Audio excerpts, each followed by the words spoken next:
સુરત શહેરમાં હની ટ્રેપના ગુનાઓ બને છે એવી બાતમીના આધારે અમે વોચ ગોઠવેલી. એમાં 2 આરોપી, એક નિકુલ સોલંકી અને એક ધવલ જોગાણી, 2 આરોપીઓને ગઈકાલે લાવેલા હતા અને એમના વિરુદ્ધમાં અઠવા પોલીસ સ્ટેશનમાં, સરથાણા, પૂણા વગેરે પોલીસ સ્ટેશનમાં અલગ અલગ ગુનાઓ દાખલ કરવામાં આવેલ છે.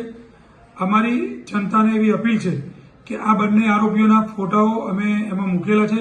જો એમના વિરુદ્ધમાં કઈ ગુનો બનેલો હોય તો એમને અમે અહીંયા આવી અને ઇન્ફોર્મ કરવું.